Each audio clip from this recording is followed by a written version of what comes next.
မမီရဲ့ဘူးတိကျော်ကြော်တဲ့နေ့ဖြစ်ပါတယ်ဘူးတိကျော်ကြော်တဲ့အခါလေဘူးတိကမနုမရင်အနေထားလောက်ဆိုရင်အတော်ပဲအရန်နုလို့ရှင်ရင်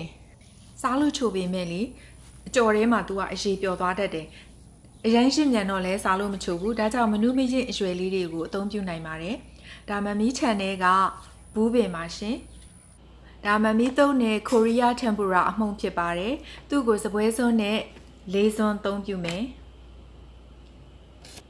ပြီးလို့ရှိရင်ပြောင်းခေါ်မှုကဇွန်းတစ်ဝက်လောက်ထည့်တယ်ဒါမှုေးပြောင်းခေါ်မှုကိုထည့်သုံးထားတာဖြစ်ပါတယ်နိုင်ငံခြားမှာနေတဲ့လူတွေကအာဂိုတစ်စိတ်ကိုသုံးနိုင်တယ်ဒါကဘေကင်ပေါင်ဒါဖြစ်ပါတယ်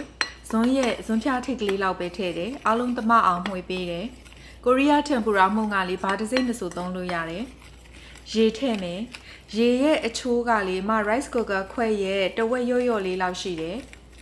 ရေရဲ့အချိုးကအရန်အရေးကြီးတယ်အဲ့တော့ရေကိုမှန်းပြီးတော့နည်းနည်းချင်းပဲထည့်တယ်မုန်းနစ်ပြော်ဆက်ရမှာမကစားကိုမထည့်ထားဘူးအကြော်ခဏလေးနဲ့ပြော်မှာဆိုလို့ဂျင်းကိုညက်အောင်ထောင်းပြီးတော့လည်းထည့်နိုင်ပါတယ်အဲ့ဒါဆိုမှုေးမယ်နော်အပြည့်ကျဲစိတ်ကြရပြီဆိုလို့ရှိရင်မြုပ်သည့်အယောင်တင်မှုန်းထည့်တယ်တမအောင်မှုေးပေးမယ်မုန်းနစ်နေထားကိုကြည့်လို့ရှိရင်ပြစ်တယ်လို့ထင်ရပေမဲ့ဘူးသီးရောလိုက်လို့ရှိရင်နည်းနည်းအရေးပြန်ကျဲသွားတတ်တယ်ဘူးသီးကိုအခွန်နှွာပြီးတော့အချောင်းလေးတွေလှီးထားတယ်စီပူမပူကိုမုန်းနှစ်ရည်လေးတစ်စက်ထည့်ပြီးစမ်းကြည့်တယ်မုန်းနှစ်က10စက္ကန့်တွင်းမှာစီဘောလော့တက်လာပြီဆိုရင်စီပူခြင်းကအတော်ပဲဒါမုန်းနှစ်ရဲ့အပြည့်အကျဲအနေထားဘူးသီးနဲ့ရောထားတာဘူးသီးချောင်းလေးတွေကိုလေမုန်းနှစ်ငုံမိနေအောင်စွတ်ပြီးတော့မှစီပူထဲထည့်ရတယ်ဘူးသီးချောင်းလေးတွေကိုကြိုတင်လှီးထားပြီးတော့လေတလက်ခံထားရင်တွေ့လေးဖြစ်နေလို့ရှိရင်အကျော်ကအချိန်ပိုပြီးတော့ကြာကျွတ်ပါတယ်မုန်းနှစ်ခွက်ကိုဒဲဦးနဲ့ကပ်ပြီးတော့ဒီဘူးသီးချောင်းလေးတွေကိုချပေးလို့ရှိရင်မုန်းနှစ်ရည်တွေတန်းပြီးတော့စီပူထဲမှာကြာတာမဖြစ်တော့ဘူးနော်မုန်းနှစ်အရန်ပြစ်သွားလို့ရှိရင်အပြင်အကာပဲတက်တယ်အတွင်းဘက်ကမုန်းနှစ်ကပျော့အယူနဲ့စားလို့မကောင်းပဲဖြစ်တတ်တယ်နောက်စီရဲ့ပူချိန်ကလည်းအရန်အရေးကြီးတယ်ခဏလေးနဲ့ကျွန်းသွားမဲ့စီပူချိန်မျိုးမဖြစ်ရဘူးအဲ့ဒါဆိုရင်အပြင်ဘက်ပဲကျက်ပြီးတော့အတွင်းဘက်ကပျော့ကြီးဖြစ်နေတတ်တယ်မကြာခဏထက်အောက်လှန်ပေးရတယ်ဒါမှအကျင့်ညီနေအခုအရောင်လောက်ရပြီဆိုလို့ရှိရင်ဆယ်လို့ရပြီ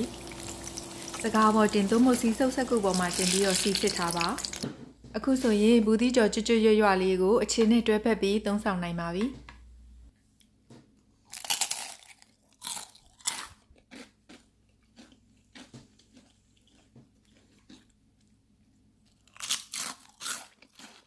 အကျော်နဲ့တွဲဖက်စားဖို့အတွက်မကြီးအချင်းရည်ပြုလုပ်ပါမယ်မကြီးသီးကွန်းသီးလုံးလောက်ဆိုရင်ထင်ရခဲလေးတစ်ဝက်လောက်ထည့်ပြီးတော့ပြုတ်မယ်